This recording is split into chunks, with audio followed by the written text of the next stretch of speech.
ចូលរស់នៅជាមួយនឹងបច្ចុប្បន្នភាពរបស់អ្នករាល់វិនាទីទាំងអស់ដែលអ្នកបានចំណាយទៅលើការគិតអំពីពេលវេលាបន្ទាប់នោះគឺមានន័យថាអ្នកកំពុងគេចវេះពីការទទួលស្គាល់ពីបច្ចុប្បន្នភាពរបស់អ្នកហើយចូលធ្វើឲ្យប្រកាសចិត្តថាជីវិតរបស់អ្នកមិនមែនមានតែនៅក្នុងខួរក្បាលរបស់អ្នកតែមួយមុខគត់នោះឡើយជាមួយនឹងភាពជឿនលឿនជាសកលនៃបច្ចេកវិទ្យាសង្គមរបស់យើងកាន់តែចាប់អារម្មណ៍ទៅលើឧបករណ៍ទំនាក់ទំនងផ្ទាល់ខ្លួនជាជាងពិភពដែលស្ថិតនៅជុំវិញពួកគេយើងកាន់ទូរស័ព្ទរបស់យើងច្រើនជាងយើងចាប់កាន់យកការសន្ទនាដ៏ពិតប្រាកដនិងចំពោះគ្នាទៅវិញទៅមកទៅទៀតយើងមមាញឹកយ៉ាងខ្លាំងក្នុងការសម្លឹងមើលទៅលើអេក្រង់ទូរស័ព្ទនិងផ្សារភ្ជាប់ទៅនឹងទំនាក់ទំនងតាមបែប Digital ដែលធ្វើឲ្យយើងភ្លេចគិតអំពីបរិស្ថាននៅជុំវិញខ្លួនយើងវាហាក់ដូចជាមនុស្សម្នាទាំងឡាយពេញចិត្តនឹងការទទួលបានបទពិសោធន៍ពីហេតុការណ៍ណាមួយតាមរយៈកាមេរ៉ាជាជាងដោយភ្នែករបស់ពួកគេផ្ទាល់ដើម្បីរីករាយនៅអ្វីដែលស្ថិតនៅចំពោះមុខពួកគេទៅទៀតអ្នកចូលរួមទស្សនាការប្រគំតន្ត្រីបែរជាត្រូវបានបំភ្លឺដោយពន្លឺនៃអេក្រង់ទូរស័ព្ទរបស់ពួកគេទៅវិញនេះមិនមានន័យថាយើងមិនគួរថតយកអនុស្សាវរីយ៍ពេលវេលាដ៏ល្អដែលយើងបានទៅចូលរួមនោះឡើយប៉ុន្តែការរស់នៅតាមរយៈកញ្ចក់អេក្រង់បែបនេះបានរារាំងយើងពីវត្តមាននៃការរស់នៅក្នុងបច្ចុប្បន្នរបស់យើងយ៉ាងពិតប្រាកដនៅពេលយើងនៅតែបន្តបង្វែរអារម្មណ៍ខ្លួនឯងចេញពីបច្ចុប្បន្នភាពខណៈនោះយើងកាន់តែទទួលរងនៅការថប់អារម្មណ៍ភ័យខ្លាចនិងការពោរពេញទៅដោយភាពតានតឹងការព្រួយបារម្ភបានគ្របដណ្ដប់មកលើជីវិតប្រចាំថ្ងៃរបស់យើងដោយសារតែពេលនេះយើងត្រូវបានរៀបចំឲ្យស្ថិតនៅកន្លែងមួយផ្សេងទៀតជាជាងការរស់នៅទីនេះលើសពីនេះទៅទៀតនោះយើងថែមទាំងបានប្រងើយកន្តើយចំពោះបណ្ដាមនុស្សដែលនៅជុំវិញខ្លួនយើងហើយទំនាក់ទំនងផ្ទាល់ខ្លួនរបស់យើងក៏នឹងត្រូវទទួលរងនៅផលអវិជ្ជមានផងដែរនេះហើយជាមូលហេតុដែលធ្វើឲ្យយើងមានអារម្មណ៍តានតឹងដាច់ទំនាក់ទំនងនិងវង្វេងគោលដៅលែងយល់លែងស្គាល់ពីខ្លួនឯងរំញ័ររបស់យើងត្រូវបានបន្ទាបចុះព្រោះយើងមានអារម្មណ៍ហាក់ដូចជាកំពុងតែស្ថិតនៅក្នុងសភាពនៃការស្រមើស្រមៃមួយចំនួនដែលមិនសមស្របគ្នាជាមួយនឹងការពិតដែលយើងកំពុងរស់នៅក្នុងខណៈពេលនេះដូច្នេះដែរយើងបានត្រឡប់ទៅរស់នៅក្នុងអតីតកាលវិញនិងភ័យខ្លាចចំពោះអនាគតកាលនិងបានបង្កើតឧបសគ្គនៅក្នុងខួរក្បាលរបស់ខ្លួនយើងបានលះបង់ថាមពលដែលពោរពេញទៅដោយភាពច្នៃប្រឌិតទៅលើគំនិតដ៏បំផ្លិចបំផ្លាញនានាហើយហេតុនេះហើយទើបបានជាបង្កឲ្យមានភាពវឹកវរនៅក្នុងជីវិតរបស់យើងយ៉ាងដូចនេះបានបច្ចុប្បន្ននេះគឺមានពេលវេលាតែមួយគត់ដែលអ្នកមាន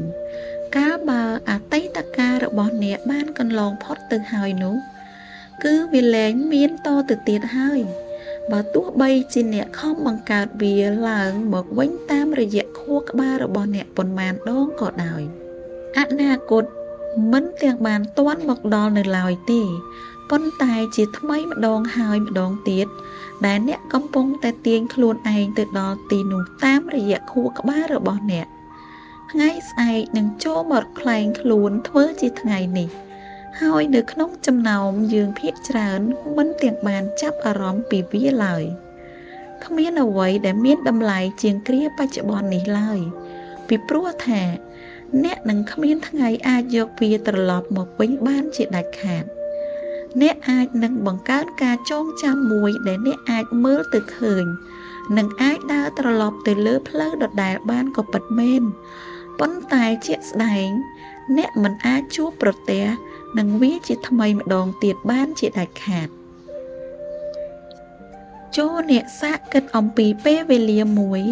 ដែលអ្នកបានភ្លេចសម្លឹងទៅមើលកាន់ត្រនិចនាឡិការបស់អ្នកឬក៏ទូរស័ព្ទដៃរបស់អ្នកទាំងស្រុង វាប្រហែលជាអាចមកពីអ្នកបាននៅក្បែរមនុស្សជាទីស្រឡាញ់របស់អ្នកឬក៏ធ្វើអ្វីមួយដែលអ្នកពេញចិត្តអ្នករវល់យ៉ាងខ្លាំងក្នុងគ្រានោះដែលធ្វើឲ្យអ្នកគ្មានពេលវេលាខ្វាយខ្វល់ពីអតីតកាលឬអនាគតកាលអ្វីឡើយអ្នកគ្រាន់តែរីករាយនឹងកន្លែងដែលអ្នកកំពុងនៅនោះតែប៉ុណ្ណោះនេះហើយជាអ្វីដែលអ្នកត្រូវបានគេទទួលស្គាល់ថាជាបច្ចុប្បន្នកាលនោះ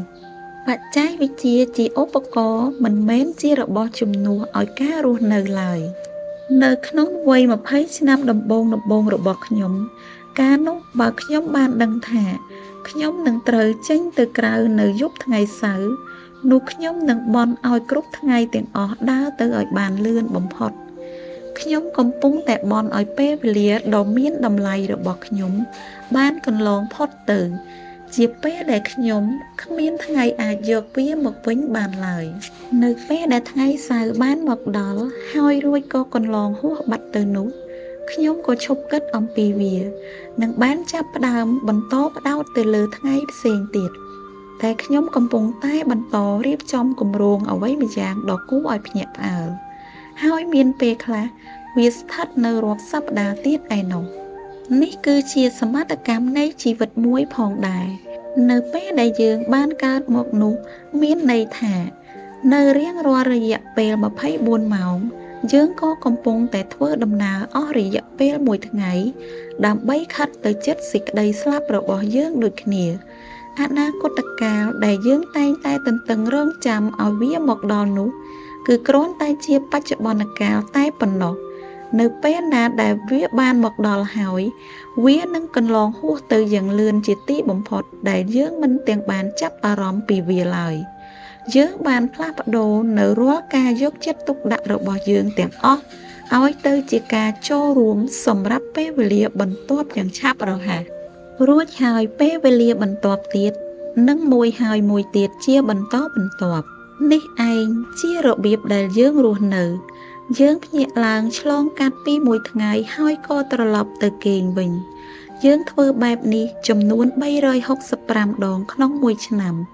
យើងរស់រងចាំភាពជោគជ័យស្នេហាសុភមង្គលឲ្យបង្ហាញខ្លួនឡើងមកដោយមិនបានដឹងពីអ្វីដែលខ្លួនកំពុងតែមានក្នុងគ្រាបច្ចុប្បន្ននេះវិញទីបំផុតយើងនឹងដឹងថាយើងមិនអាចប្រើប្រាស់ជីវិតរស់នៅឲ្យមានភាពពិតប្រាកដឡើយឬមួយក៏យើងបានក្លាយជាអ្នកមានស្ដុកស្ដំនៅទីបំផុតដោយដែលយើងបានប្រាថ្នាក៏ប៉ុន្តែយើងបែរជាមិនរីករាយនឹងវាទៅវិញដោយសារតែមានអ្វីផ្សេងជាច្រើនទៀតដែលត្រូវតែបំពេញយើងបានប្រើប្រាស់ជីវិតដោយគិតតែទៅលើរឿងអនាគតកាលដែលមានតែនៅក្នុងការស្រមើស្រមៃរបស់យើងឲ្យសុទ្ធសាធហើយយើងបែរជាមើលរំលងនៅអ្វីដែលកំពុងតែកើតមានឡើងនៅចំពោះមុខយើងទៅវិញយើងក៏អាចនិយាយបែបនេះចំពោះអតីតកាលបានដូចគ្នាបើទោះបីជាយើងមានអនុស្សាវរីយ៍ដ៏ផ្អែមល្ហែមដែលយើងរីករាយនឹងរំលឹកពីវាឡើងវិញនៅគ្រប់គ្រាក្នុងពេលវេលាដែលយើងកំពុងរស់នៅនេះនិងម្ដងហើយម្ដងទៀតក៏ដោយក៏យើងត្រូវតែរៀនទទួលស្គាល់ថាអតីតកាលគឺបានកន្លងផុតទៅហើយវាមិនអាចកែប្រែបានទេ